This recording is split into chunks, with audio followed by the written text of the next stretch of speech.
Buenos días a todos, buena tarde. Les damos la bienvenida a esta segunda emisión del ciclo de conferencias organizado por la Maestría en Filosofía Contemporánea Aplicada de la Universidad Autónoma de Querétaro. Y bueno, nos complacemos en darles la bienvenida y en abrir las puertas a un nuevo espacio de reflexión crítica y diálogo académico. Este semestre, nuestro ciclo de conferencias dirige su mirada hacia la filosofía contemporánea, trazando un arco intelectual que conecta las rupturas teóricas del último tercio del siglo XX con las urgencias del pensamiento actual. No se trata solo de revisar la historia de las ideas, sino de interrogar nuestro presente a través de las lentes más lúcidas de las últimas décadas. Así, durante este ciclo, escucharemos a expertos, académicos y especialistas que diseccionarán las obras clave de autores-autoras que han redefinido el panorama filosófico no reciente y además propondrán sus lecturas al respecto, tanto de los autores y las autoras como de la realidad actual. También exploraremos diversas posturas y, sobre todo, fomentaremos el diálogo, buscando entender cómo estas corrientes de pensamiento nos ofrecen herramientas para habitar y transformar nuestra realidad inmediata. Así, les invitamos a ser parte de este ejercicio de pensamiento vivo, donde la teoría se encuentra con la práctica para descifrar la complejidad de nuestro tiempo. Y en ese sentido, hoy le damos la bienvenida al maestro José Alejandro Fuerte, quien nos va a impartir la conferencia titulada Filosofía y Geopolítica. Bienvenido, maestro Fuerte. Buenas tardes a todos. Gracias por la invitación. Gracias, maestro. Bueno, me permito presentarlo a él y después haré una breve, pues más bien plantearé las preguntas que él nos impele a responder o por lo menos a cuestionarnos y que estarán dando, este, pues que estarán versando en toda su presentación, ¿no? El maestro José Alejandro Fuertes, profesor de tiempo completo del Departamento de Filosofía del CUCH de la Universidad de Guadalajara, es presidente de la Academia de Seminarios sobre Filósofos y miembro del Cuerpo Académico Cultura, Religión y Sociedad.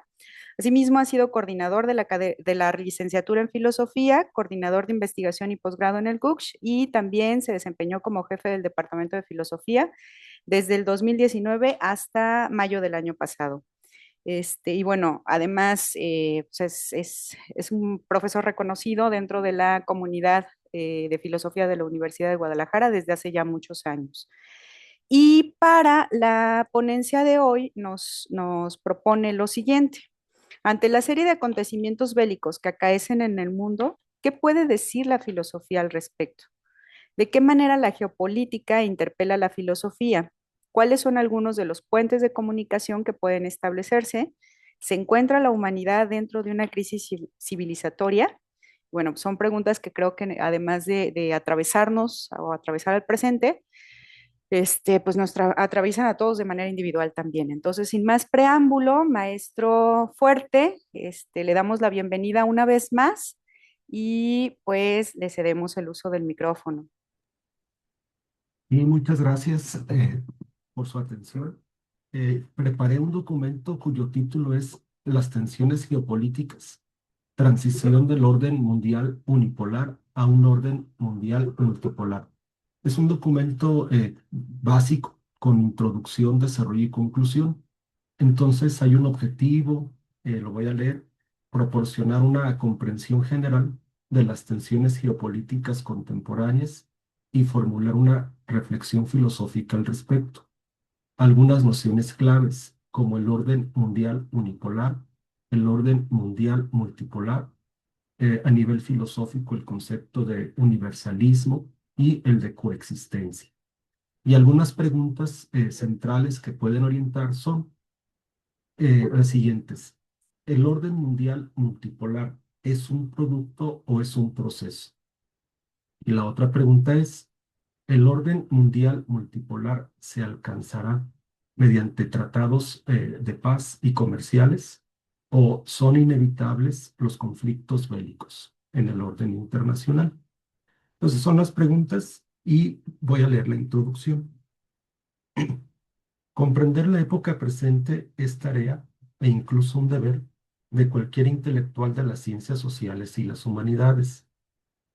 Como filósofo, me asombra observar la realidad bélica del mundo internacional y al mismo tiempo ver cómo los filósofos se dedican a seguir pensando el presente con teorías heredadas del siglo XX, lo cual implica no considerar la diferencia cualitativa de nuestro entorno histórico, puesto que ninguna teoría filosófica del siglo XX se planteó el tema de un orden mundial multipolar, ya que en el mejor de los casos, dichas filosofías se situaron en el horizonte de las luchas ideológicas inherentes al lapso de la Guerra Fría.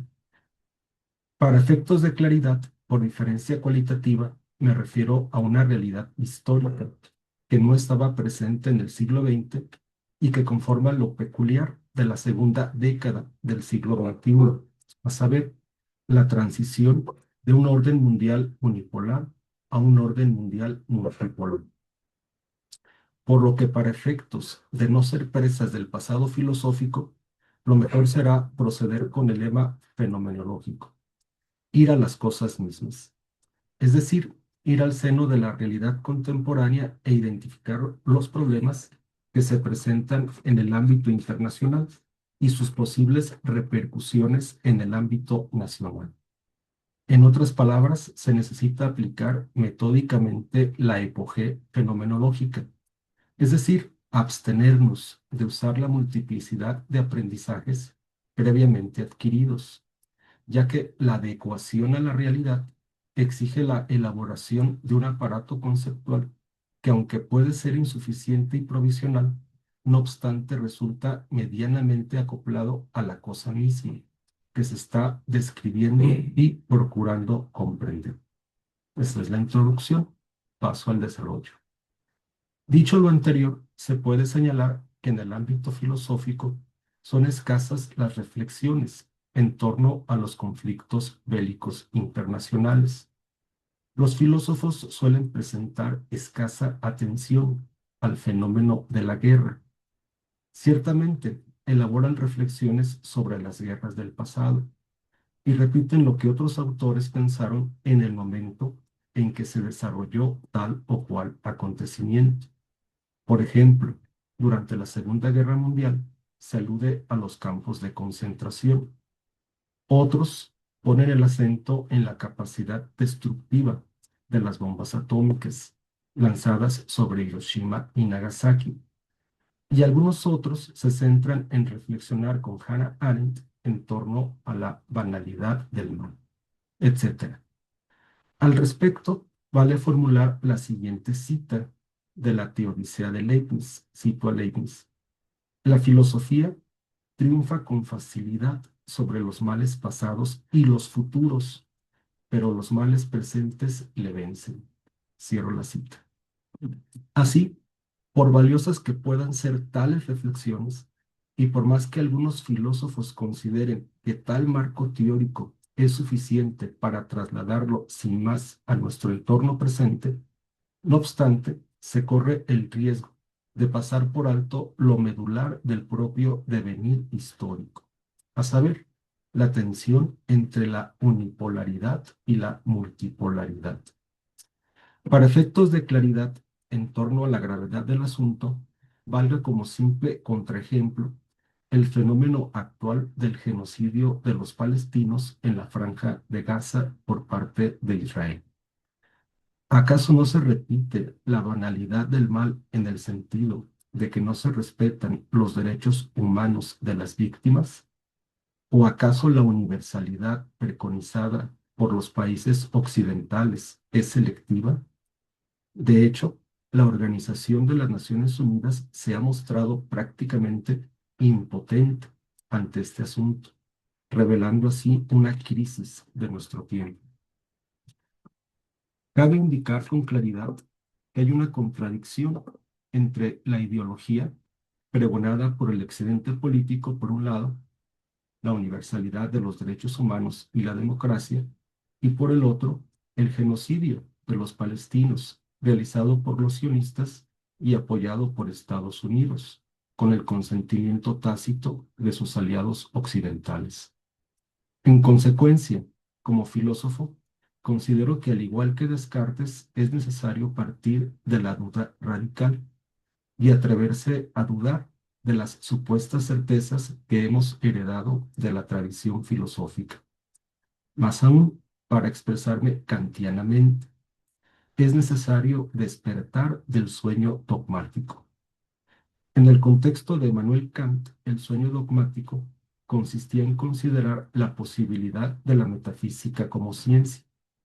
En nuestro ámbito, el sueño dogmático consiste en creer que disponemos de una filosofía capaz de pensar la totalidad de la realidad de una manera estrictamente racional, o creer que algunos filósofos han logrado aprender el fin de la historia y su sentido intrínsecamente necesario, o creer que el denominado progreso en sus múltiples facetas constituye de suyo una verdad evidente e incuestionable. En suma, probablemente estemos más próximos a lo que Aristóteles designó como mezcla caótica de elementos, cuando describía la filosofía de la naturaleza de Anaxágoras. Por supuesto que esta alusión a Aristóteles es una simple analogía. Nuestra época se caracteriza por el caos, aunque vivamos bajo la ilusión de estar bajo un orden social, económico, político y cultural. Probablemente el mito de la caverna de Platón se pueda aplicar a nuestra peculiar manera de estar en el mundo del siglo XXI, esto es, viviendo de las imágenes producidas por los medios de comunicación y las redes sociales, tomando como auténtica realidad lo que de suyo es un constructo narrativo para demarcar lo que las élites consideran que la masa debe tomar como la verdadera realidad. Para que el lector se dé una idea de lo que estoy considerando, a continuación planteo un par de ejemplos. El estado actual de la guerra entre Ucrania y sus aliados, la OTAN, liderada por Estados Unidos, y al mismo tiempo la injerencia militar de Estados Unidos en el territorio de un país soberano como es Venezuela. ¿Será posible que la derrota de Ucrania impulse a Estados Unidos a una invasión de Venezuela? En apariencia, el sentido común o la actitud natural no ve relación alguna entre ambos acontecimientos. Le puede resultar una conexión arbitraria o simplemente considerar que se trata de una teoría de la conspiración. En cierto aspecto, el sentido común tiene razón. No hay al menos en el nivel de la certeza sensible tal conexión. Sin embargo, si se procede con atención, entonces se puede razonar del siguiente modo. Si Ucrania va perdiendo la guerra, entonces si la OTAN y Estados Unidos son sus aliados, entonces es probable que Estados Unidos desee salir del conflicto y al mismo tiempo concentrarse en aplicar la doctrina Monroe, América para los americanos. De hecho, en noviembre de 2025, el presidente Donald Trump dio a conocer su estrategia de seguridad nacional, donde enfatiza la importancia de mantener el control sobre el hemisferio occidental, es decir, sobre los países de Latinoamérica. En este sentido, la captura del presidente Nicolás Maduro en enero de 2026 constituye una puesta en acción de la estrategia de seguridad. En este caso, bajo el argumento de la lucha contra el narcotráfico, se puede justificar una guerra o incursiones militares en países como Venezuela, Colombia y México. Evidentemente, el supuesto que motiva a la guerra es falso. No se trata de desmontar el narcotráfico, sino de acceder al control de los recursos energéticos como gas, petróleo, tierras raras, en este caso de Venezuela, como un modo de compensar las pérdidas millonarias de lo invertido en Ucrania, y que ahora se confirma que dichos recursos han sido desviados por la élite gobernante de Ucrania. Ahora bien, El escenario global nos conduce a formular una pregunta central. ¿Qué es lo que realmente está acaeciendo? ¿Cuál es la razón de ser de estos conflictos y de otros que actualmente se han venido presentando, como la limpieza étnica de palestinos en la Franja de Gaza o la guerra de los 12 días en junio de 2025 entre Israel e Irán? ¿Qué pasará si Trump decide intervenir en México bajo el pretexto del fenómeno del narcotráfico? Para dar respuesta a este tipo de interrogantes, es necesario dirigirse hacia el ámbito de la geopolítica y formular más preguntas. ¿Qué es el orden mundial? ¿Cuáles son las tensiones geopolíticas actuales? ¿Hay un orden mundial unipolar dominado por los países occidentales o está emergiendo un orden mundial multipolar? ¿Cómo se pueden interpretar filosóficamente esta serie de acontecimientos? ¿Es inevitable el choque de civilizaciones? ¿O hay condiciones para una transición pacífica hacia un orden mundial multipolar? ¿Cuál es el asunto en juego en las tensiones geopolíticas? ¿Cómo pueden afectar dichas tensiones a la sociedad mexicana en particular y a Latinoamérica en general?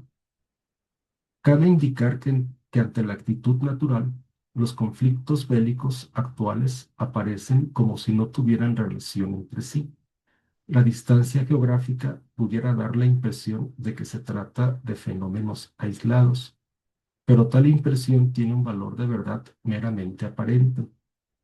Si se considera el sistema internacional, entonces se puede entender que debido a la globalización económica, los acontecimientos están concatenados y orquestados por las potencias hegemónicas y que hay naciones como Ucrania que funcionan como escenarios en los que se reflejan las tensiones entre potencias opuestas. En este caso, la operación militar especial que Rusia ha dirigido hacia Ucrania ha sido realmente un conflicto con la OTAN y Estados Unidos. De este modo, si se considera que en la geopolítica hay jugadores estratégicos y países pivotes, entonces se puede entender el sentido de las tensiones geopolíticas. Los jugadores estratégicos son las potencias que tienen poder económico, político y militar para incidir en otras regiones geográficas, mientras que los países pivotes son aquellos que tienen una importancia geoestratégica debido a su posición geográfica, ya sea por poseer recursos naturales o por su proximidad a una potencia regional. Lo que se pone en juego en esta correlación de fuerzas es la hegemonía de las potencias. Actualmente, las tensiones geopolíticas reflejan una reconfiguración del orden mundial. Tales tensiones, ya sea en Ucrania o en Venezuela, reflejan un orden mundial unipolar que se resiste a desaparecer y el advenimiento de un orden mundial multipolar que se va conformando gradualmente. El orden mundial unipolar equivale a la hegemonía de Estados Unidos y sus aliados, la mayoría países europeos, Inglaterra, Francia, Italia, Alemania, Canadá, Japón. De hecho, este grupo de países conforma el denominado G7 y han mantenido el orden internacional que les ha resultado conveniente a partir del término de la Guerra Fría en 1991, con la caída del bloque socialista liderado por la URSS. Sin embargo, después de 30 años del predominio del orden mundial unipolar, hay al menos dos países que han puesto en entredicho tal hegemonía. Por una parte, el desarrollo económico y tecnológico de China en las últimas 2 décadas, al grado de que la economía china compite ya con la de Estados Unidos. Por otra parte, Rusia, que procedió por motivos de seguridad existencial con la operación militar especial en Ucrania desde febrero de 2022 y que es además una potencia militar. Es importante comprender que en la guerra de Ucrania y Rusia ha intervenido Estados Unidos y la Alianza del Atlántico Norte, la OTAN. Esto significa que realmente Rusia ha venido enfrentando de manera indirecta a Estados Unidos y sus aliados. En este sentido, Ucrania ha sido un pivote geoestratégico, pues el propósito de Estados Unidos ha sido debilitar a Rusia. En este sentido, la supuesta mediación de Donald Trump para terminar el conflicto constituye una jugada doble. Por un lado, desmarcarse de la derrota. Por el otro, dejar que los aliados europeos se encarguen del asunto. De allí el belicismo que se aprecia en los líderes políticos de Inglaterra, Francia y Alemania, junto con los líderes de la OTAN y de la diplomacia de la Unión Europea. En su conjunto, consideran que Rusia es su enemigo y en tal sentido se corre el riesgo de prolongar la guerra sin la participación militar de Estados Unidos. Por lo demás, la guerra tiene múltiples dimensiones, pues no solo se desarrolla en el campo de batalla. Hay otros dominios en los que se ejercita el arte de la guerra. En el ámbito económico, Estados Unidos y la Unión Europea acordaron establecer sanciones comerciales en contra de Rusia, con la intención de debilitar su economía. En este campo, no está de más señalar el posible decomiso de parte de la Unión Europea de los activos rusos, 300.000 millones de dólares, que están en el sistema bancario internacional y que tiene al dólar como moneda base de las transacciones comerciales. Decomisar tales activos rusos equivale a una declaración de guerra. De allí que las autoridades de Bruselas se hayan mantenido hasta el momento con cierta cautela, a pesar de las presiones de algunos líderes europeos para tomar dichos activos y seguir financiando a Ucrania. También se da otro ámbito de la guerra, que puede denominarse como guerra cognitiva.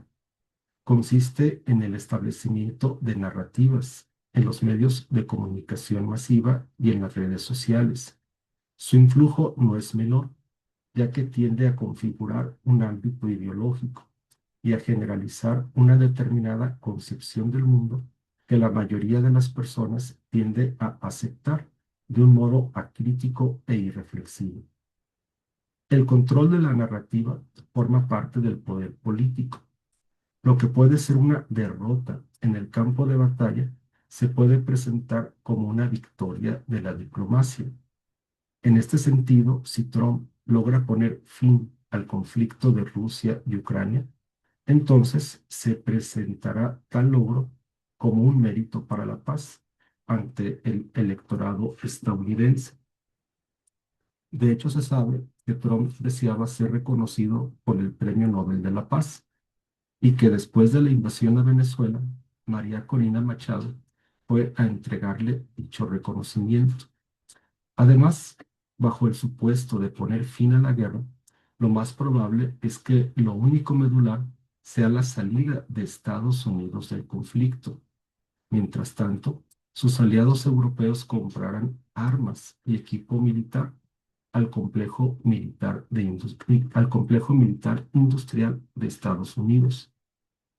En este sentido, el riesgo para Europa es real, pues Rusia posee armamento innovador para realizar una guerra ante los países europeos. Me refiero a los misiles Oresnik. Continuando con la guerra cognitiva, se generan relatos en los que prevalece un tono maniqueísta. Hay un bando bueno y su respectivo grupo oponente pasa a ser considerado como el malo. Este modo de ver maniqueísta implica una división entre nosotros y ellos. Asimismo, implica una división entre países amigos y enemigos. En este nivel de guerra cognitiva, las élites económicas de Occidente presentan a Rusia como un país que ha actuado de un modo arbitrario al invadir a Ucrania en febrero de 2022. Los medios de comunicación repiten de manera incansable dicha narrativa y de hecho en Europa se ha impulsado una campaña de rusofobia como un medio de ir preparando a la población para acceder a una prolongación de la guerra con Rusia, de un modo tal que no solo se trata de comprar armas al complejo militar industrial de Estados Unidos, sino de conducir a la población europea al campo de batalla. No obstante, más allá de las narrativas que se producen en el ámbito de la guerra cognitiva, el detalle es que el factum de la guerra se impone, es decir, la realidad en el campo de batalla. Ucrania ha sido prácticamente derrotada y Estados Unidos empieza a reconocer el hecho. De manera que el presidente Trump insta a considerar un tratado de paz, pero al mismo tiempo los países de la Unión Europea consideran que es necesario detener a Rusia. Es claro que, por un lado, Estados Unidos desea salir del conflicto, pero al mismo tiempo es probable que le resulte pertinente prolongar la guerra por medio de la OTAN. De hecho, en la Estrategia de Seguridad Nacional, Estados Unidos establece la necesidad imperiosa de dar término a la guerra de Ucrania. Asimismo, se asienta la consideración hacia Rusia y no se procede bajo la lógica de que se trata de un enemigo. En términos generales, Trump ha manifestado su intención de alcanzar la paz en dicho conflicto bélico, lo que en sí mismo es valioso, ya que la salida explícita de Estados Unidos disminuye la posibilidad de una guerra directa con Rusia, la cual sería de carácter nuclear. Dadas las anteriores consideraciones, se van perfilando varios posibles escenarios. Primero, la salida de Estados Unidos del conflicto. Si los países de la Unión Europea prosiguen la guerra en contra de Rusia, entonces se puede presentar una escalada en la guerra. Este escenario refleja una ambigüedad táctica de Trump. Por un lado, no admite un conflicto directo entre Estados Unidos y Rusia, lo cual en sí mismo es positivo, ya que evita un enfrentamiento nuclear. Sin embargo, por otra parte, si la Unión Europea prosigue la guerra en contra de Rusia, entonces lo hará por medio de la compra de armas a Estados Unidos, lo que implica un beneficio económico para el complejo militar industrial. No obstante, en el documento de la Estrategia de Seguridad Nacional se indica que Europa deberá fortalecerse en el ámbito militar y aumentar su presupuesto en defensa de manera gradual hasta alcanzar el 5% de su Producto Interno Bruto. Al mismo tiempo, el documento indica que se procurará que Europa no llegue al punto de entrar en guerra contra Rusia. Segundo escenario. Por otro lado, no perdamos de vista que hay una alianza entre Rusia y China. En este caso, Rusia proporciona una base militar sólida y China proporciona solvencia económica. Ambos países forman parte de los BRICS y son las principales potencias, junto con la India, que impulsan el cambio hacia un orden mundial multipolar. Esta alianza va conformando un orden mundial euroasiático. Un aspecto que puede guiar al lector atento es el fenómeno de la desdolarización. Rusia mantiene relaciones comerciales con China e India sin que medie el dólar en los intercambios. Además, el incremento del precio de los metales, como el oro y la plata, reflejan la tendencia a desmarcarse del dólar, pues se trata de una moneda fiduciaria. Ahora bien, el poder de Estados Unidos se sostiene sobre dos pilares. Primero, el poder suave, conformado por el dólar, como divisa en la que se realiza el comercio internacional. Por el otro, el poder duro, conformado por las armas y las bases militares desplegadas en los océanos. En contraposición, los BRICS han construido su propio Banco para el Desarrollo, como un sistema alternativo a la hegemonía del dólar. De hecho, los países de los BRICS han venido acumulando reservas en oro y plata para dar respaldo de valor a sus monedas e intercambios comerciales. En este contexto, no se pierda de vista que desde 1971 el dólar perdió su respaldo en el oro, lo cual posibilita al Banco de Reservas para imprimir dólares sin que tenga respaldo en un activo como el oro.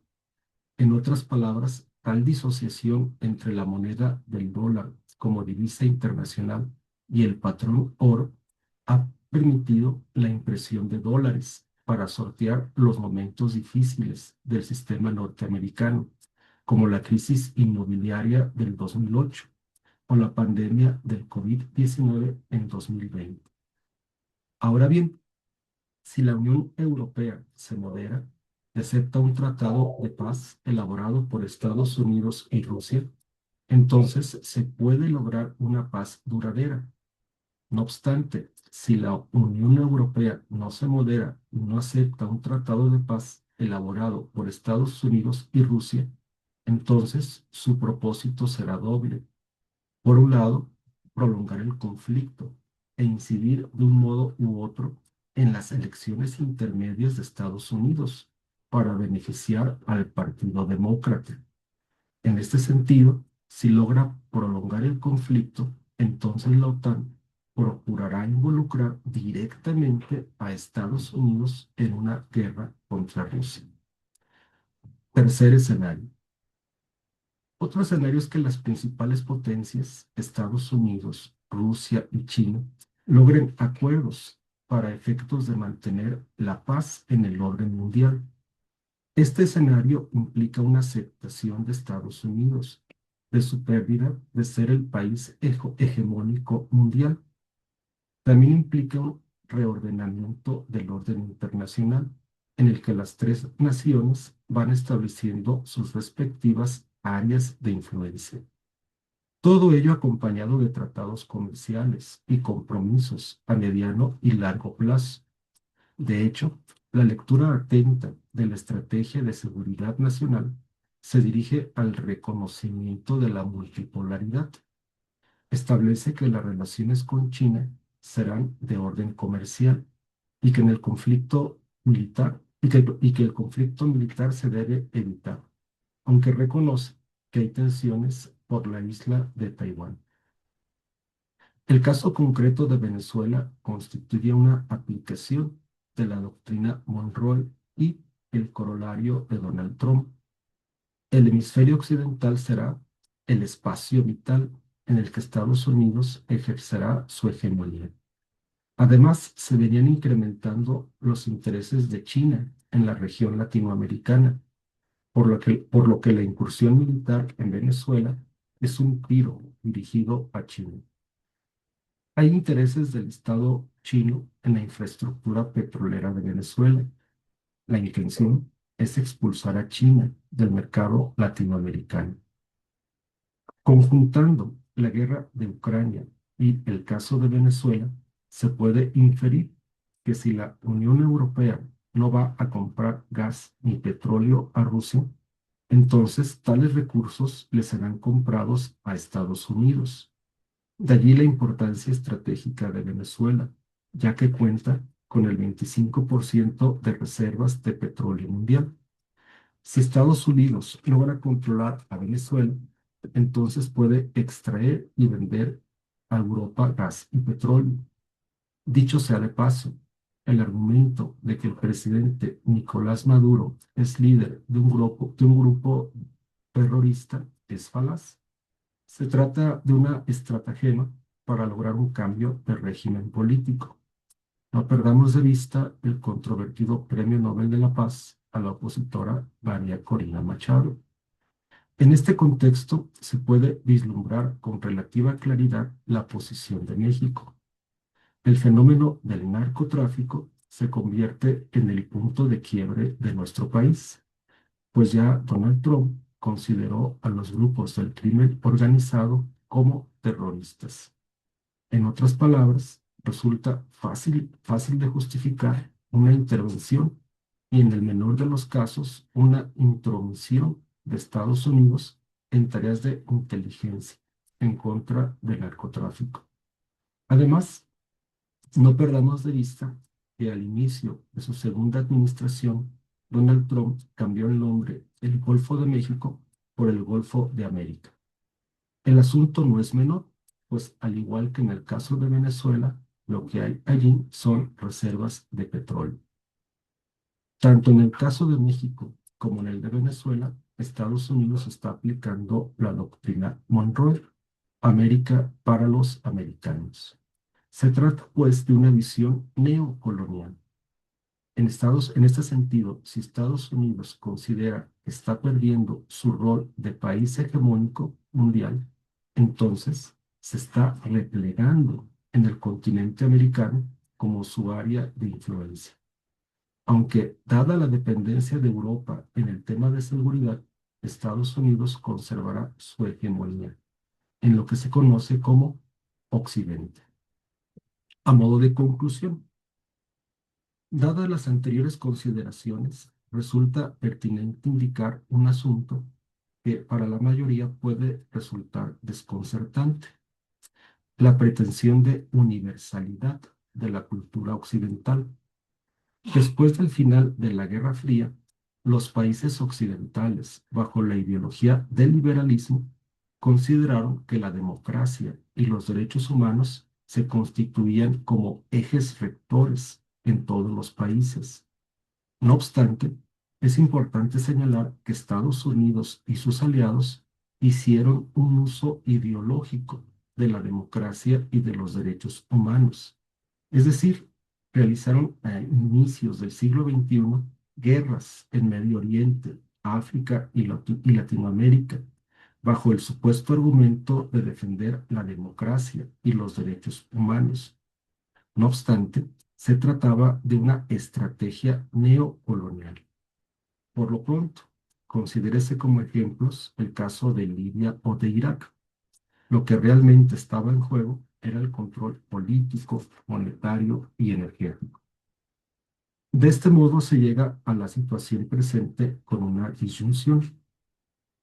O Estados Unidos acepta el nuevo orden mundial multipolar y negocia con Rusia y China, o Estados Unidos no acepta la multipolaridad y se corre el riesgo de escalar bélicamente.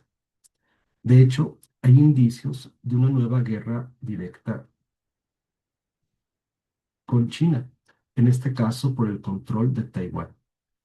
Simultáneamente, si Europa no acepta la multipolaridad, entonces se encargará de continuar la guerra contra Rusia. En este sentido, es factible que Estados Unidos se salga de la guerra en Ucrania para efectos de concentrarse en su principal rival geoeconómico, China. Pero es necesario entender que si se diera tal escenario de dos guerras paralelas, e incluso tres, pues hay tensiones entre Israel e Irán, entonces los cálculos se pueden salir de control. Y como reza el viejo dicho, todos saben cómo se inicia la guerra, pero no se sabe cómo va a terminar. La escalada puede subir de tono y conducir a la Tercera Guerra Mundial. Si Estados Unidos acepta la multipolaridad, entonces el universalismo de Occidente llega a su fin. Cabe indicar que los países del orden multipolar no interfieren en el ámbito político de cada nación, puesto que su interés prioritario es de carácter económico. Si Estados Unidos logra aceptar la multipolaridad, entonces se puede abrir una época de coexistencia pacífica entre las distintas potencias del orden. En términos filosóficos, lo que se pone en juego es doble. Por un lado, la resignificación del Estado-nación implica el fin del liberalismo como doctrina universal, así como una apuesta a la defensa de la soberanía nacional. Un ejemplo de este tipo lo hay ya en el interior de Europa, concretamente en el caso de Hungría. Además, se pone en juego la coexistencia de distintas civilizaciones que trascienden la pretensión de universalidad de la concepción del mundo occidental, haciendo patente el uso ideológico que Occidente ha hecho de tal universalismo democrático y de los derechos humanos. Es decir, se trata de una coexistencia en la que cada polo haga valer su cultura y respete en términos fácticos las diferencias políticas de los demás países. Se termina el dogma de la universalidad de Occidente, sin que ello implique una anulación de su cultura. Asimismo, el orden mundial surgido después de la Segunda Guerra Mundial ha llegado a su fin. Incluso el orden mundial unipolar que surgió después del final de la Guerra Fría también está cayendo. En síntesis, el mundo multipolar está en proceso de consolidación y dependerá de la congruencia de Estados Unidos con su estrategia de seguridad nacional, puesto que dicha estrategia ya reconoce la multipolaridad. No obstante, lo medular será estar atento a las acciones de Estados Unidos. Valga a traer a colación el caso de la posible anexión de Groenlandia, que puede implicar al menos una crisis en la OTAN y una división al interior de la Unión Europea. Y hasta ahí es la exposición. Muchas gracias. Muchísimas gracias, maestro Fuerte. Pues creo que hace un excelente análisis, ¿no? De nuestra realidad, de las convulsiones que está presentando pues sí, este orden mundial que está muriendo. Y bueno, yo tengo eh, diversas preguntas, pero me gustaría primero escuchar, bueno, ahí está recibiendo aplausos virtuales, este, muy merecidos. Y me gustaría, si alguno de los que están conectados dentro del Zoom tiene alguna pregunta o comentario, empezar primero con los del Zoom y ver después si hay preguntas o comentarios en Facebook. Bueno, ya luego las que tenía preparadas. A ver, jóvenes, estudiantes y no estudiantes de la maestría, ¿algún comentario? Adelante, Said. Vayan levantando la mano y voy anotando. Gracias, doctora. Maestro, muchas gracias por la exposición, muy interesante. Y bueno, a mí se me venía este pensamiento, ¿no? Este, sobre la paradoja rusofóbica que entiendo se materializa en el conflicto con Ucrania. Por un lado, la propaganda antirrusa ha afectado de tal manera la subjetividad europea que no ven viable un acuerdo de paz, porque conciben a Rusia, gracias a la propaganda, como un peligro latente y una amenaza.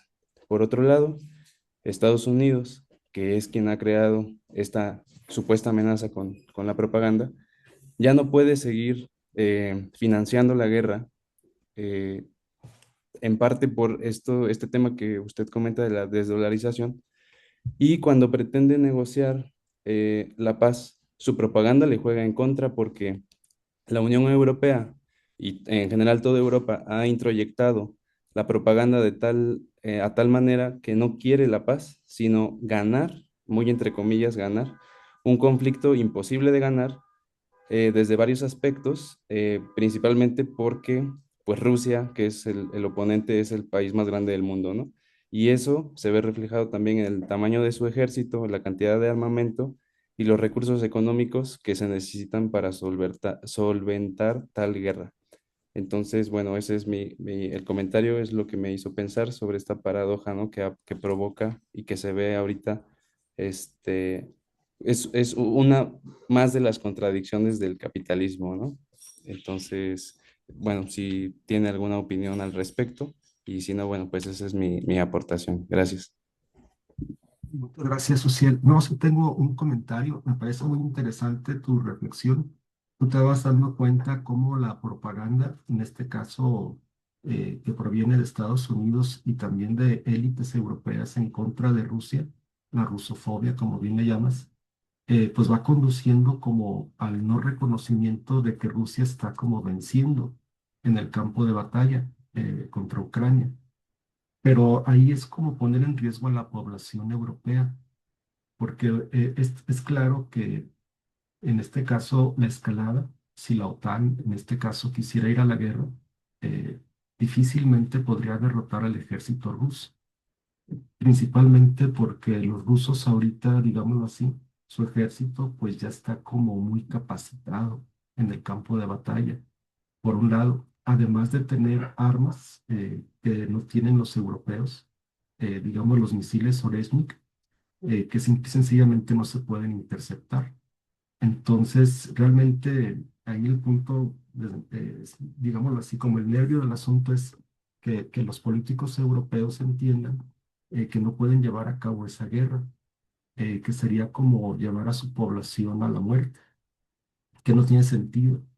Entonces, yo creo que ahí nosotros, como simples filósofos, pues lo que podemos hacer es procurar mostrar un poquito fenomenológicamente la cosa misma para que la gente pueda entender que ese tipo de conflictos no tienen sentido, que lo que hay en juego son intereses económicos. En este caso, Estados Unidos, si por ejemplo saliera del conflicto y vendiera armas a Europa, pues le beneficia económicamente. Lo que señalé que es reciente de la estrategia de seguridad nacional, entre líneas se deja ver que Estados Unidos quiere salir del conflicto y luego venderle armas a Europa sin que implique el llegar a la guerra contra Rusia. Entonces se trata de como en un modo de reactivar su economía. En este caso, reactivar su economía porque está en crisis. O sea, trae crisis muy fuerte. Estados Unidos, eh, una crisis que afecta a nivel mundial. Entonces, lo más sensato, o sea, pensando que somos racionales, pues es que los líderes internacionales que señalaba, líder de Estados Unidos, de Rusia y de China, logren acordar de una manera tal que no se multipliquen los conflictos, porque no tiene ningún sentido, o sea, no nos conduce a ningún lugar. Eh, Sobre todo pensando que una guerra con Rusia, si Estados Unidos se hubiera involucrado, probablemente implicaría el uso de armas nucleares. Entonces, por lógica simple Bueno, e instinto de conservación, pues eso no es lo que esperamos. Entonces, ellos mismos son mortales, por más que construyan búnkers donde supuestamente esconderse, ellos saben que pueden morir. Entonces, esperemos que se imponga la razón en este tipo de situaciones. O sea, yo las analizo porque observo que en el ámbito académico, por lo menos en la Universidad de Guadalajara, muy poquito lo hacen. O sea, la mayoría de los filósofos tiende como a refugiarse, por decirlo de alguna manera, en alguna tradición, escuela, ya sea la escuela de Frankfurt o el positivismo lógico, la filosofía analítica, etcétera, pero no a ver como los problemas que realmente están sucediendo y que de alguna manera pueden afectar a toda la población. Y por eso me atreví como a hacer esta reflexión y agradezco tu comentario. A mí me resulta muy pertinente tu comentario porque te vas dando cuenta pues de la manipulación que hay, en este caso a través de los medios de comunicación. Gracias.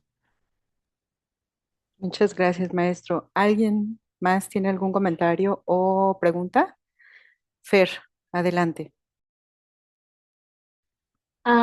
Bueno, es una pregunta que me queda a mí y que no sé si ahora mismo tiene una respuesta precisa o puntual, pero me quedé pensando en esta parte de la guerra cognitiva, ¿no? Si aceptamos que en realidad hay una guerra cognitiva de narrativas, mi pregunta es, ¿desde dónde puede hablar la filosofía sin convertirse en solo otra narrativa más al servicio de cualquier tipo de ideología o bloque? Porque si bien nosotros podemos intentar suspender el juicio o los presupuestos cuando hablamos de todos estos temas, eso no quita que desde afuera se perciba como una narrativa más, ¿no?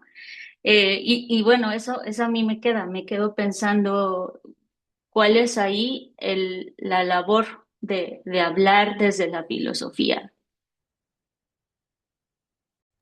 De acuerdo, muchas gracias, Fer, por tu pregunta. Voy a hacer como un comentario así general Es muy interesante porque digamos que con la guerra cognitiva lo que se va presentando es como una dificultad para discernir qué puede ser verdadero y qué puede ser falso. De hecho, aparece lo que algunos analistas denominan como la era de la posverdad, porque no podría como verificarse quién tiene, digámoslo así, la razón. Pero hay que observar otro detalle, que ya Uziel de alguna manera lo formuló, digamos, entre líneas. Cuando habló de paradoja, la paradoja implica contradicción y esa contradicción es aparente. Entonces, un punto clave, pienso, que la filosofía puede proporcionar es como ir mostrando esas contradicciones, ir mostrando de alguna manera las incongruencias, las falacias, y eso lo podemos hacer un poquito desde la lógica, las falacias de todo tipo que pueden presentarse, y simplemente ir elaborando hipótesis, yo diría, de orden inductivo, establecer, lo voy a decir un poquito de manera lógica, un silogismo disyuntivo donde tendríamos o P o Q o R y gradualmente con base a los hechos ir negando, ya sea P, ya sea Q, e ir estableciendo la inferencia, la que esté más adecuada a los hechos, a los acontecimientos. Pero hay que cruzar muchas vías de información. Como estamos ahí hablando un poquito de geopolítica, hay que estar, digámoslo así, como revisando documentos oficiales de los estados. También hay que estar revisando información financiera, económica.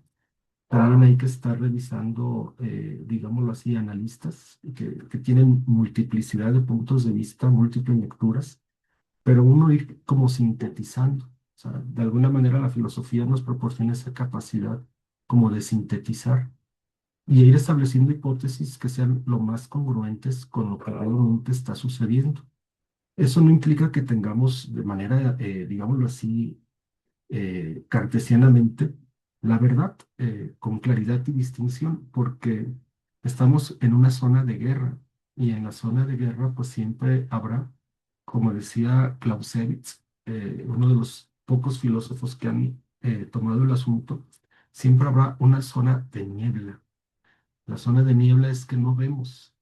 Entonces, por lo menos hay que procurar hacer uso de todas nuestras herramientas como filósofos.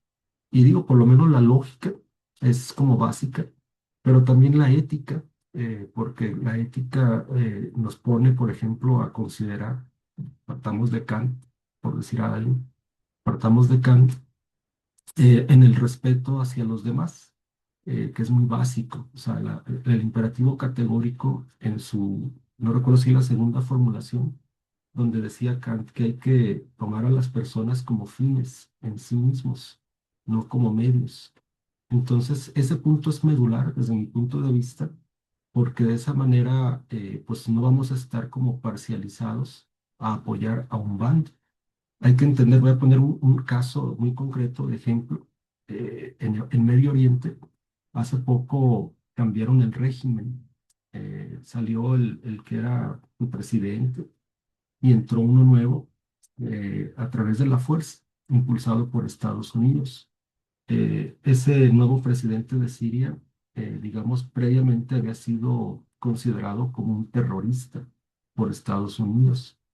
Pero lo más paradójico es que Rusia lo aceptó.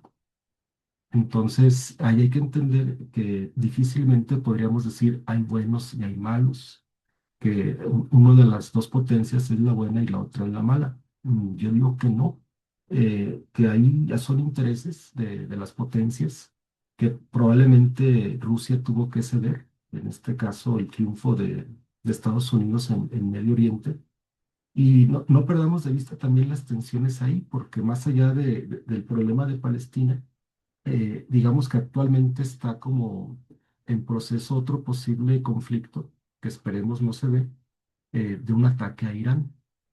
Y ahí es muy importante, digámoslo así, como prestar atención, porque si se diera tal confrontación, China y Rusia dan todas las señales de que intervendrían.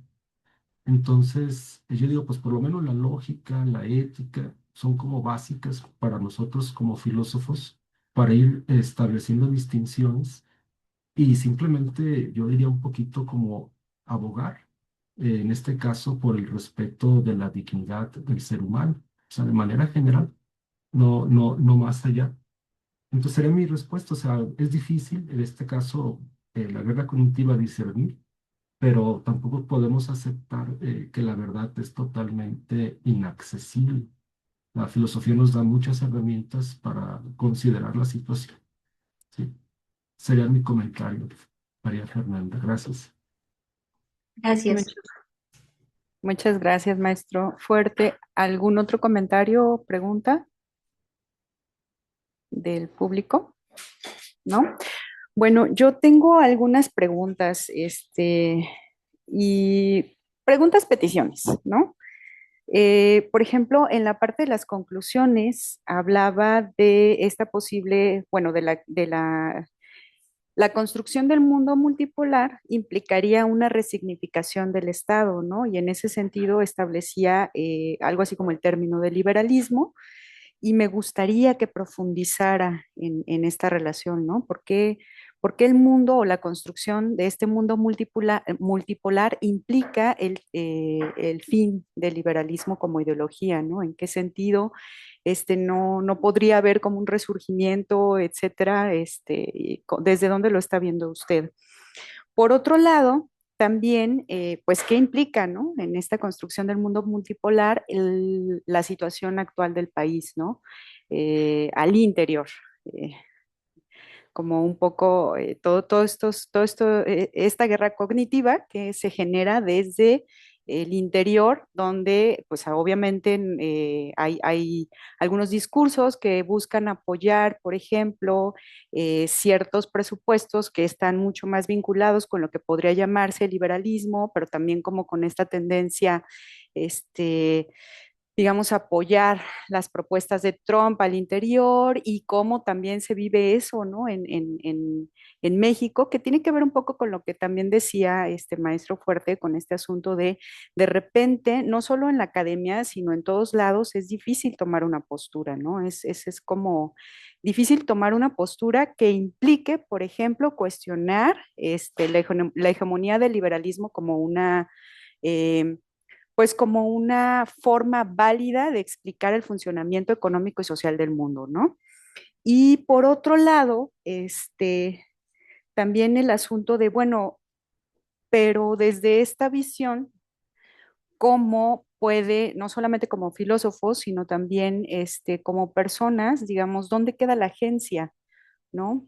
Retomando un poco esta pregunta que hacía Fer de cómo hacer que no se quede como una narrativa más, ¿no? ¿Cómo hacemos, cómo vamos a la acción, cómo no nos quedamos solo en la reflexión, sino que implicamos como la praxis dentro de todo este contexto?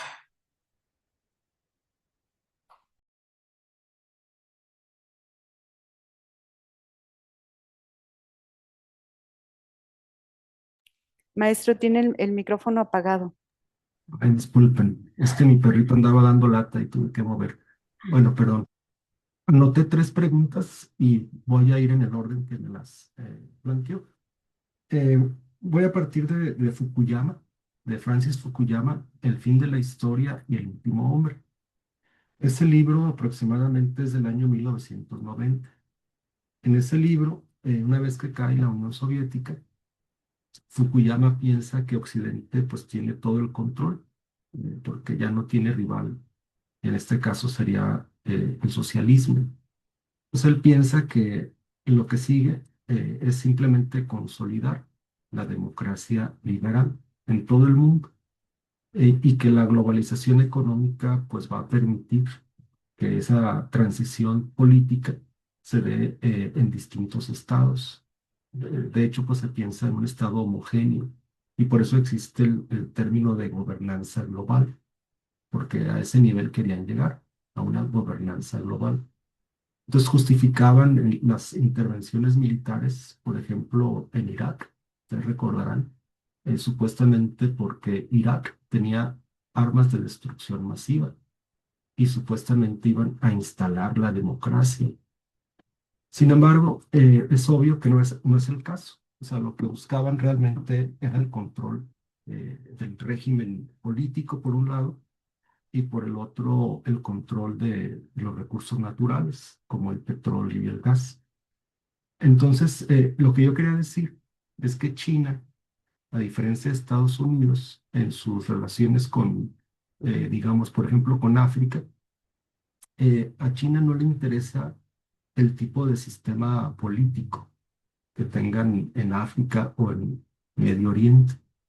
O sea, a China le interesa simple y sencillamente el ámbito económico, el comercio. Entonces, en ese sentido, si China logra como ir estableciendo una mayor hegemonía, pues el liberalismo como doctrina universal, pues simple y sencillamente ya no aplica, porque está claro que hay otros países, yo en lo que he leído, he revisado algunos libros de personas que originalmente estaban a favor de las invasiones en Medio Oriente contra Irak y contra Afganistán, pero ellos mismos reconocen su fracaso. Entonces piensan que no tiene sentido querer hacer que todos los países tiendan a un solo sistema político, porque ellos tienen sus propias maneras de organizarse. Entonces, de hecho, había un libro donde decía el autor que en el caso de Afganistán y otras latitudes del Medio Oriente, que esos países preferían que no hubiera caído jamás el Imperio Otomano, que estaban muy bien cuando Turquía tenía como la administración de esa zona.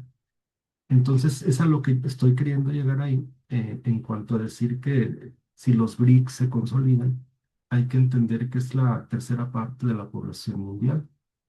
Euroasia es muy grande, es China, Rusia, India, pues ellos tienen su propio sistema político y en ese sentido lo que nosotros consideramos como universal porque estamos bajo la lógica occidental, pues simplemente ya no sería universal, o sea, sería discurso nada más. Ahora bien, sobre México, pues nosotros sí la tenemos difícil dada la cercanía con Estados Unidos. Esa es una situación que ya Porfirio Díaz en su momento dijo, ¿verdad? Tan lejos de Dios y tan cerca de Estados Unidos. Y nosotros lo tenemos muy difícil porque tenemos el fenómeno del narcotráfico, que más allá de la política de Estados Unidos, es cierto que a nivel interno es un problema fuerte, por toda la inseguridad que genera, por todos los delitos que genera.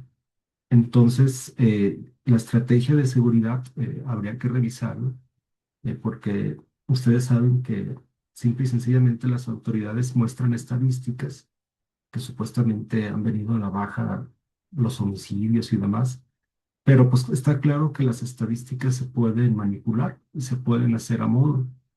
Y mientras tanto, pues el problema del narcotráfico sigue ahí.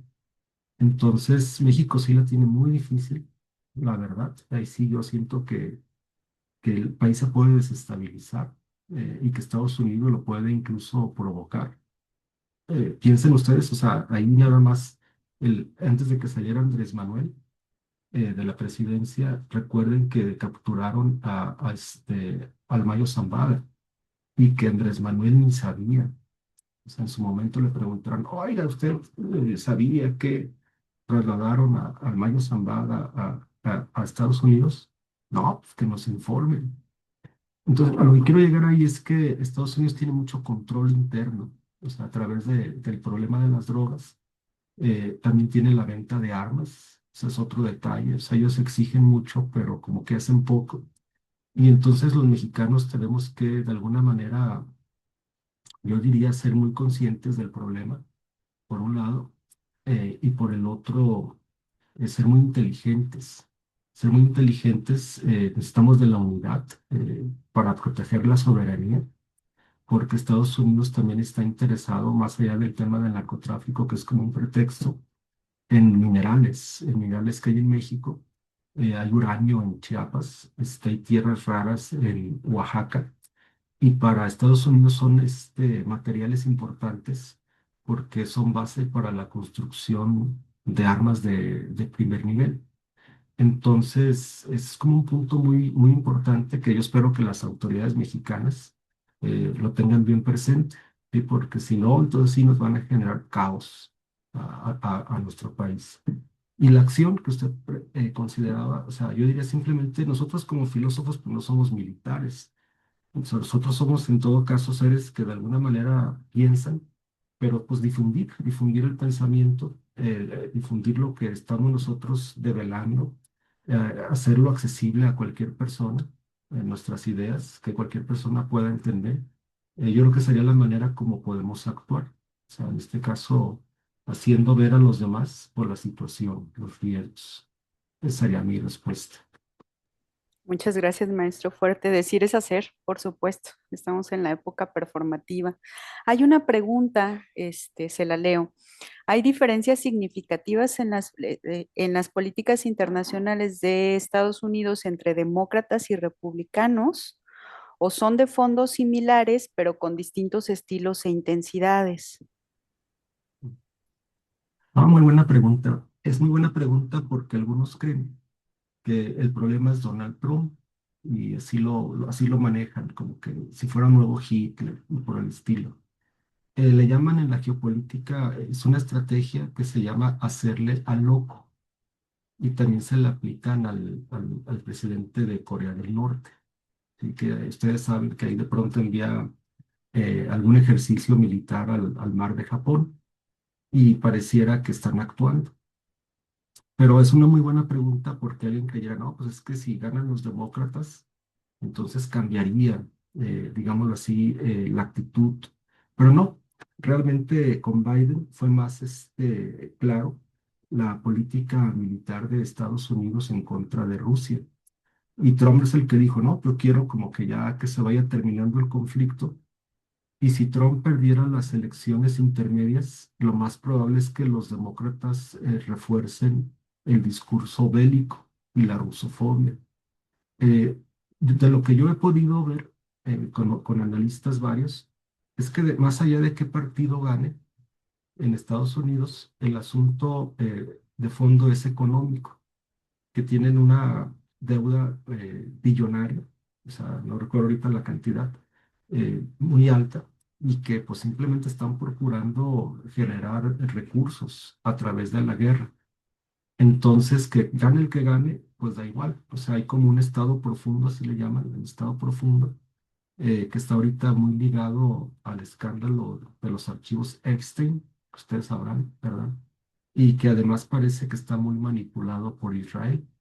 Entonces, realmente la situación, pues dicho filosóficamente, no es nada racional. O sea, ahí sí hay que enfrentar la irracionalidad, hay que verla cara a cara, por decirlo de alguna manera y reconocer que así está el asunto. O sea, que estamos en cierto riesgo como especie humana y que pues simplemente esperemos que se imponga en este caso la sensatez, que se imponga la cordura, porque al parecer hay mucha manipulación de Israel hacia Estados Unidos e Israel a su vez, ustedes saben, pues Netanyahu también tiene problemas como de credibilidad por parte de su población y como que son individuos que prefieren llevar a la guerra, a continuar la guerra para efectos simples de conservar el poder. Entonces, pues sí, es difícil pensar que si llega el Partido Demócrata, pues simplemente va a cambiar la situación. No, ya es una problemática de fondo, de orden estructural a nivel internacional y la multipolaridad. Si realmente China, India y Rusia desean consolidarse, pues sí tienen que buscar acuerdos con Estados Unidos, sobre todo para mantener la paz. A nadie le conviene estar en guerra permanente. Muchísimas gracias, maestro Fuerte. ¿Algún otro comentario, pregunta? Bueno, agradece Rick, que fue el que planteó la pregunta. Yo, bueno, tengo otra si nadie tiene. Dime, Mónica, adelante. Puedes hablar o puedes plantearla en el chat y yo la leo como tú quieras. Mónica, ella es estudiante de nuestra licenciatura Sí, en la Filos. leo. Bueno, vemos que México ahorita está convirtiéndose en un filtro migratorio con Estados Unidos.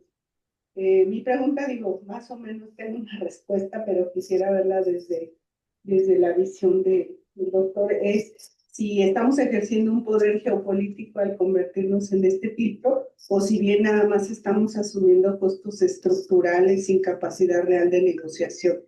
Más o menos yo tengo mi respuesta, pero digo, quisiera escuchar al doctor.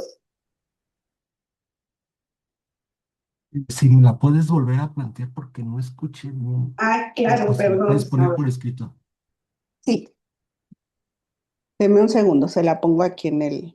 Sí, ya Ya te te escucho bien escuchas ahorita, ¿eh? mejor. Ajá, ya Ay, te perdón, es que era mi micrófono.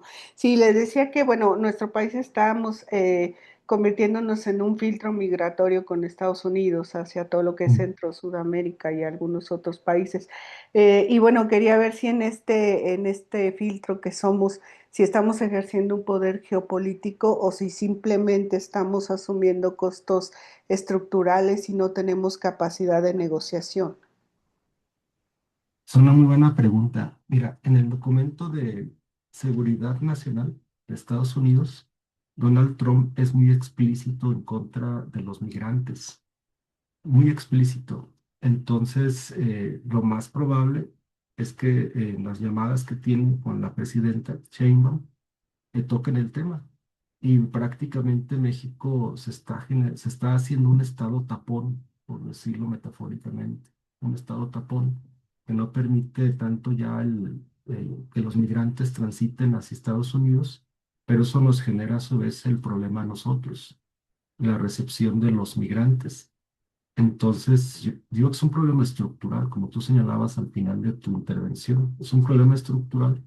Difícilmente México tampoco tiene, como diría yo, una economía en bonanza. O sea, ¿no? Entonces es un problema complejo por toda la situación de derechos humanos que se generan. O sea, simplemente hay que entender, o sea, hasta el fenómeno del narcotráfico. Y ahí simplemente ellos también aprovechan la situación de los migrantes. Entonces se exponen aún más. Cuando Estados Unidos ha sido el país que ha generado el problema por las políticas en contra de países centroamericanos, como Nicaragua, por ejemplo, o Guatemala. Entonces, Estados Unidos no puede fingir demencia, por decirlo de alguna manera, porque ellos han generado esta situación. O sea, de hecho, a Estados Unidos le conviene que México sea un país inestable, o sea, que haya como cierto caos, porque no nos quieren ver como competentes en términos económicos. Y además de que temen de que, en este caso, la población mexicana que radica en Estados Unidos, en dado caso de que haya un conflicto militar con México, pues simple y sencillamente desde allá se les puede generar un problema mayor y también en la frontera. Entonces yo dudo en ese sentido que Estados Unidos vaya como a atacar, creo que son presiones políticas, pero la migración, mientras esté Trump, sí va a ser un problema fijo para nosotros. Hasta donde tengo datos, Sheinbaum ha procurado alinearse un poquito con Trump, entonces sí es un problema estructural porque las economías, pues simplemente centroamericanas y de otros países, pues no crecen. Entonces, pues la gente trata de migrar con el supuesto sueño americano. Y yo digo supuesto porque yo no me iría para nada a Estados Unidos. Sí, gracias por tu pregunta. Gracias. siendo sincera, yo tampoco. Paso. Este, aquí hay un comentario de Carolina, y bueno, le pregunta qué le parece vincular precisamente la multipolaridad con Lyotard, ¿no? Dice, mi propuesta es que también se puede entender el desarrollo de la multipolaridad desde la filosofía de la posmodernidad. Si Lyotard propone que los metarrelatos, tales como la nación, la patria, el honor patriótico, la identidad de las naciones, se debilitan y dejan de crear normas que rigen las acciones humanas y pueden surgir múltiples expresiones de vivir esa referencia al país hacia la nacionalidad, donde antes habían sistemas lógicos coherentes de ideología con sus valores y normas, surgen juegos de lenguaje, muy al estilo de Wittgenstein, que van creando la realidad en cada momento, en cada ocasión, orquestados por el momento que tiene esa performatividad. Pero también dice Lyotard que si bien el individuo se encuentra en medio de múltiples comunicaciones y mensajes, no se encuentra sin algún tipo de capacidad de gestionarlos. Y ahí podemos recuperar esa posibilidad de intervenir en el transcurrir de la historia. ¿Qué opina, maestro? Pues es una lectura válida, o sea, verlo de esa manera, desde ese ángulo. Yo diría que, ¿cómo les diré? No estaría del todo de acuerdo por una razón muy simple, porque Lyotard habla del fin de los metarrelatos, pero preguntémonos simplemente si esa idea del fin de los metarrelatos no es también en este caso, un metarrelato, porque estaría implicando darle la razón a Fukuyama del fin de la historia. Entonces sería un poquito hacer el juego a la unipolaridad, aunque en primera instancia pareciera que no. Ahora, yo puedo mencionar otro filósofo más actual que trabaja el tema de la multipolaridad, que no es muy conocido en México, pero en otros países del sur de América sí lo han abordado en Chile, que es Alexander Dugin, autor de un libro que se llama La Cuarta Teoría Política. Y la cuarta teoría política sería precisamente la multipolaridad. O sea, la primera teoría política sería, por ejemplo, el capitalismo, la segunda, el socialismo, la tercera, el fascismo, el nacionalsocialismo. Y él explica en este caso por los conflictos bélicos del siglo XX y cómo llegamos a nuestros días, de manera que él piensa que se está transitando la multipolaridad. Entonces está su libro, La Cuarta Teoría Política, o sea, que explicaría, yo diría, desde la perspectiva rusa. O sea, es interesante desde la perspectiva rusa, no tanto de Estados Unidos, que sería un punto de vista alterno, pues, a lo que cotidianamente nosotros tenemos a la mano. Muchísimas gracias, maestro. Pues sí, hay que darle una leída. ¿Alguien más tiene algún comentario, pregunta? Pensando en digo, también podría aplicarse para esta propuesta de la cuarta teoría política, ¿no? Toda teoría política en última instancia tiene un presupuesto acerca de cómo es el ser humano que va a ejercer, ¿no? La política. Entonces, en ese sentido, ¿qué diferencias encuentra usted, por ejemplo, entre la concepción del ser humano o la concepción del hombre, porque en última instancia toda la parte de la modernidad y la tradición occidental en la construcción política, pues tiene una concepción del hombre, ¿no? Ahora diríamos del ser humano para no generar este sesgo de género. ¿Y qué diferencia puede haber entre esta concepción occidental que se ha venido forjando en los últimos 2500 años, desde los primeros exponentes de la filosofía occidental, la concepción que pueden tener un régimen multipolar, por ejemplo, como el que está planteando que se está generando? Y bueno, ahora aprovechando que nos plantea esta otra forma de entender la teoría política, ¿qué concepción del ser humano puede tener también la cuarta teoría política? Pero sería una pregunta, digámoslo así, muy occidentalizada. O sea, porque concepción del hombre sería como una postura universal, lo implicaría. Y lo que dicen este autor en particular sería lo siguiente. Él parte un poquito de Heidegger, entonces habla del Dasein. O sea, ahí sería como la primera aproximación al asunto, el Dasein. Ahora, no lo piensa en términos individuales, como lo hace Heidegger, sino que lo piensa referido al Estado. El Dasein sería el Estado, pero no piensa el Estado-nación, sino el Estado-civilización. Y eso lo ve en el contexto de China, por ejemplo. O sea, que China es una civilización milenaria y que simple y sencillamente pues tienen su cultura y ellos tienen su propia, digámoslo así, concepción del mundo. Entonces, hablar de un estado civilización para él está implicando que en este caso el Estado tiene el control. O sea, hay que ser claro, el Estado tiene el control. El individuo en todo caso se acopla a su cultura, a su Estado. Pero hay que también señalar, hay otra influencia ahí, en este caso es Oswald Spengler, que es el filósofo que en su momento escribió La decadencia de Occidente.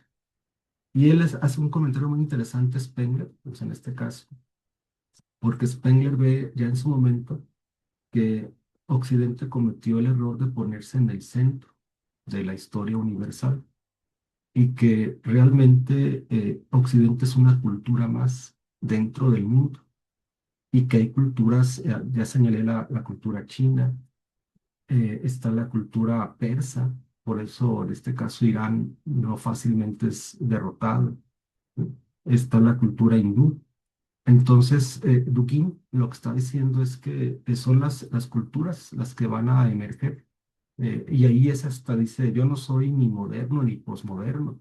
En todo caso, me pueden ver hasta como premoderno.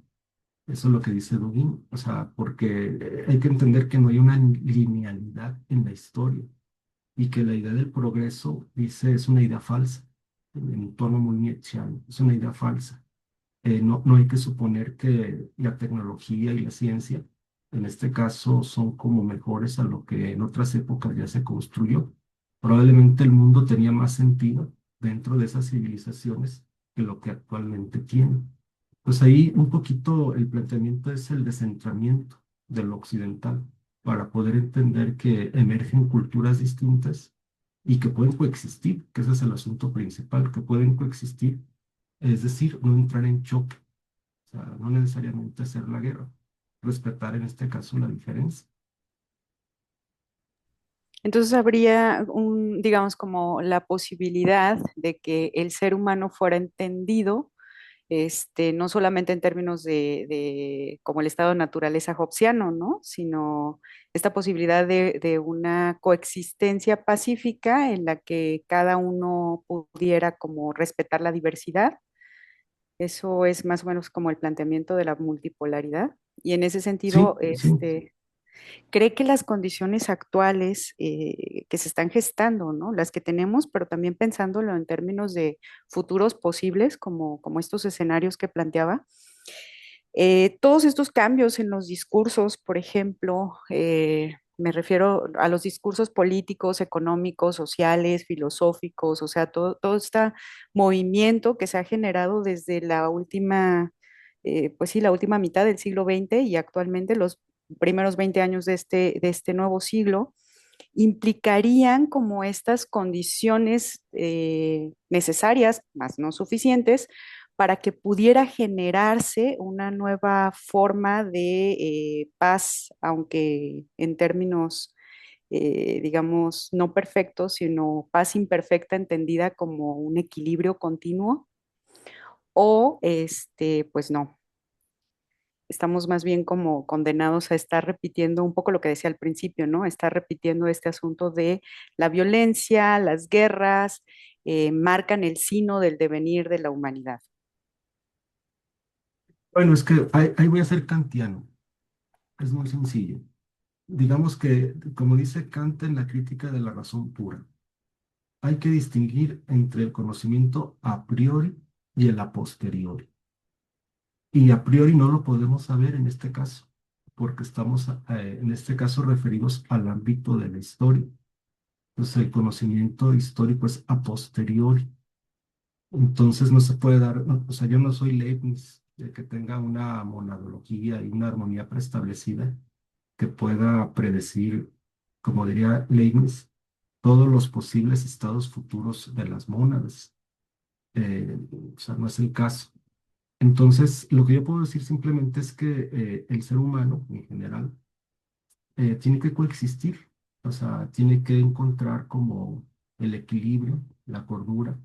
En este caso, Estados Unidos y sobre todo Israel, creo que esta es la principal fuente de conflicto para todos. Encontrar la cordura para efectos de establecer diálogos con en este caso con China, con Rusia, y logren como acuerdos que pueden ser comerciales, o sea, en este caso la economía reactivarla. De hecho, hay una propuesta, si no me equivoco, del presidente ruso en el Ártico para Trump, para efectos de generarle incentivos económicos. Pues yo creo que por ahí la cuestión es que sí, sí puede haber una salida a estos escenarios que son un poquito difíciles de carácter bélico, a través de la negociación, a través del diálogo y simplemente captando que Estados Unidos admita que ya no es como el país hegemónico. O sea, que hay otras hegemonías y que simplemente pueden establecer acuerdos, zonas de influencia, decía en el texto, para efectos de mantener un orden multipolar en el que simplemente se admitan las diferencias políticas, culturales, de civilización. Y pienso que ese es el escenario que se puede abrir poco a poco, superando las tensiones actuales. Porque el otro escenario, como dicen algunos especialistas, si fuese el caso de una guerra ya más directa entre Estados Unidos y Rusia, pues ahí ya nadie sale ganando. O sea, de hecho, ya desde el periodo de la Guerra Fría se consideraba que las armas nucleares pues simplemente conducirían a la destrucción mutua asegurada. Entonces, esperemos que se imponga un poquito, decía, la cordura, la razón, porque ese tipo de guerra ya no lleva a ningún lugar. No hay vencedores, solamente vencidos. Entonces sí existen esas condiciones de posibilidad, ¿no? Son necesarias, pero no suficientes. Esperemos que se actualice, como bien dice, ¿no? El asunto de pues de que nos percatemos que una cosa son sus intereses y otra cosa son los intereses de todos los demás, que estamos en juego, por cierto, ¿no? Como carne de cañón, además. A ver, tenemos otra pregunta. Respecto esta es de, ¿y por qué no? Bueno, supongo que por alguna razón no la hace en viva voz. Uciel, Said, ¿el orden mundial multipolar es un producto o un proceso? Me hace pensar que por un lado es un producto, desde que le antecede la palabra orden, ya que es parte de la narrativa neoliberal imperial. Entonces, un grupo como los BRICS, alguien está abriendo su micrófono y ya se agradecería que lo cerrara o levantara la mano. Un grupo como los como los BRICS aparece como un grupo que puede adjudicarse el orden gracias a su tamaño en conjunto. Por otro lado, es un proceso que ha existido desde siempre, ya que la globalización no podría haberse materializado sin los actores que la hacen posible. O sea, todos los países que participan del comercio internacional. Si la palabra orden sin la palabra orden aparece, supongo, la multipolaridad como un proceso constante. Pero, ¿cuál es su respuesta a esta pregunta? ¿Se la vuelvo a leer? Ok.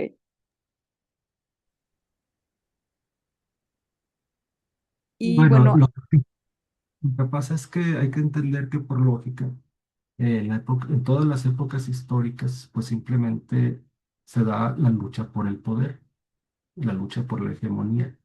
Pues en ese sentido no sería nuevo, pero hay que entender también la historia, porque la historia, pues ya se dio la Primera Guerra Mundial, la Segunda Guerra Mundial, la Guerra Fría. Entonces ya en este contexto, por eso se habla de multipolaridad, porque no habría un solo país hegemónico, ni un solo bloque occidental, sino también estaría el bloque euroasiático. Entonces, por eso se habla de multipolar. O sea, está dentro de un contexto, pero claro está que, pues si fuéramos un poquito nietzscheanos, pues estaríamos pensando en la voluntad de poder, que siempre se ha dado pues, en la historia. Esa sería la respuesta. ok. También hay otra pregunta de Rick. Dice, ¿el Estado es también una cosmotecnia, una cosmotécnica? ¿Será que puedes elaborar, Rick? Perdona, sí, era un comentario que hice ahí, por lo que estaba comentando hace rato el maestro, que el Estado se puede entender de diversas maneras. Pero si me lo permiten, me gustaría plantear una pregunta que no tiene nada que ver con esto, o sea, si podemos olvidar lo de la cosmotécnica. Y maestro, yo le quería preguntar, aprovechando que estaban hablando ahorita del bueno, como de la pluridiversidad que hay en torno al entendimiento tanto del humano, que puede ser no occidental, por tanto, pensarlo de otra manera, también el Estado. Pero bueno, mi pregunta es, siento que esta postura, si bien puede ser como muy decolonial o muy cercano al espectro de izquierdas, digamos de alguna forma, o sea, reconocer distintas formas de organizar la ciudadanía, la civilización, incluso los recursos o las mismas concepciones cosmológicas acerca de la función que tenemos en el cosmos, también hay una tendencia de extrema derecha que son los etnoestados y que más o menos van por esa línea, pero de una forma o con una base más racista, que es, pues cada raza tiene determinadas formas de ser y por eso hay que segmentar los estados en estados más pequeños, etnoestados. Y de hecho, pues mucha gente de este tipo apoya a Donald Trump, o sea, la gente esta como que defiende territorio solo para los blancos, territorio solo para los negros. Entonces, quería nada más si podía señalar un poquito cuáles serían las diferencias clave para no, o sea, como para tener anticuerpos ante este tipo de propuestas que pueden parecer muy en la deriva de la diversidad de estados, pero en realidad pues siento yo que son más bien reclamaciones territoriales y que impiden no sé cómo llamarlo, la multiculturalidad y también pues tienen reclamos de pureza muy fuertes. Y bueno, esa es mi pregunta, maestro. Muchas gracias por tu pregunta. Está muy interesante, mira. Yo no tengo respuesta para todo, hay que aclarar. Puedo comentar nada más lo que me está señalando. Eh, Me parece muy interesante, porque por un lado está Trump y la supremacía de los blancos prácticamente, y por eso el rechazo de los migrantes. Entonces, eso se está dando en Estados Unidos.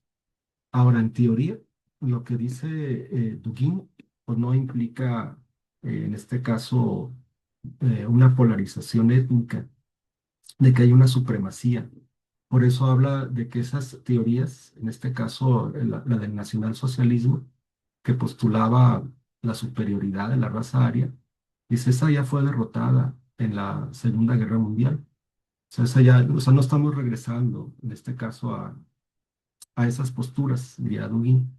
Entonces, ahí pues un punto muy importante es más bien lo que él dice, es entender las civilizaciones, o sea, que hay distintas culturas, él dice, las enumera, las principales a nivel mundial, que ya tienen muchos siglos y que tienen su propia manera de entender el mundo, de ordenarse, y que simplemente es respetar esa diversidad. Eh, claro, es que ahí estamos en presencia de lo que sería la soberanía de cada estado, que se respete la soberanía de cada estado para que se pueda organizar internamente conforme a su propia concepción del mundo. Entonces, eso ya respetando un poquito la soberanía, pues no tiene por qué haber mayor problema. Pero, como bien señalas, desafortunadamente sí se presentan las diferencias étnicas que se aprovechan, en este caso, por Estados Unidos, por ejemplo, y más allá de, de ese país, en Medio Oriente, hay, digamos, una cierta tendencia a que, por ejemplo, quieren dividir Irán y aprovechar la presencia de otros grupos étnicos. Entonces, eso es un problema, ¿cómo te diré? Que está latente, que está latente, eh, que se puede presentar. Utilizar las minorías, incluso al revés, o sea, en lugar de la mayoría, utilizar las minorías para efectos de generar mayor división. Entonces, cambiar el régimen es la idea principal en relación a Irán en este caso. Entonces, en este sentido, pues, yo diría que estamos en una situación compleja. No te decía, no tengo respuesta para todo. Ahí nada más te puedo decir que simplemente no creo que si, por ejemplo, China establece ya una especie de predominio, por lo menos en Euroasia, permita desestabilizaciones, que es parte de lo que argumentan a favor de China, que China cuando llega, por ejemplo, a África o a Medio Oriente, no juzga el sistema político, no genera divisiones hacia el interior de los países y simplemente lo que le interesa es el comercio.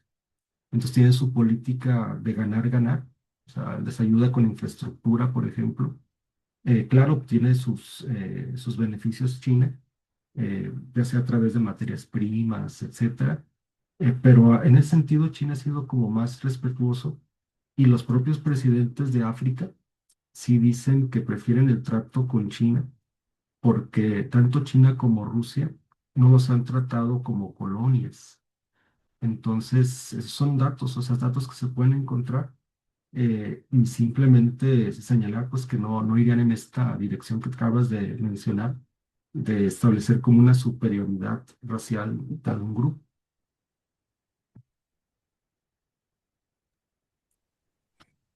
Muchas gracias, maestro. Pues yo creo que nos quedamos con muchas posibles preguntas, muchos posibles comentarios, porque evidentemente hablar de geopolítica pues nos remite a preguntarnos sobre cómo estamos entendiendo, por ejemplo, pues al ser humano, ¿no? Por ejemplo, estas últimas preguntas, pero también en función de eso, cómo entendemos nuestra posibilidad de generar nuevas formas, nuevas prácticas, nuevas relaciones entre nosotros, y dónde estamos situados, ¿no? En función de todo este panorama que nos planteaba el maestro Alejandro Fuerte de manera muy brillante, por lo que le agradecemos pues haberse tomado la molestia de generar este espacio con nosotros de reflexión.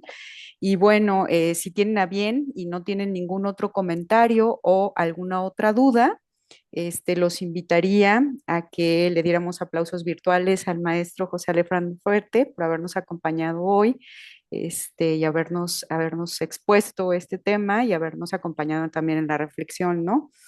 Y les agradezco a todos su presencia virtual y también les invito a nuestra próxima conferencia, que será el 27 de febrero, igual a las 12 del día, por nuestras redes sociales. Estaremos platicando con el doctor Osiris González Romero, y él nos va a hablar sobre eh, así se llama, ¿no? La sabiduría nahua del pueblo nahua. Nos va a platicar un poco de todo este asunto que él trabajó muy fuerte dentro de su tesis doctoral.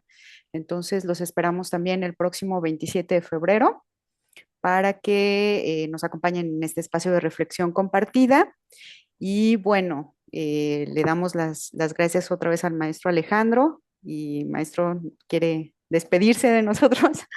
No, pues agradecer a todos su presencia y sus preguntas. Muy interesante el diálogo y pues agradecer también a usted la invitación. Muchas gracias. No, no, no. Un abrazo, profesor, y pues estamos. Muchas De gracias a acuerdo. todos.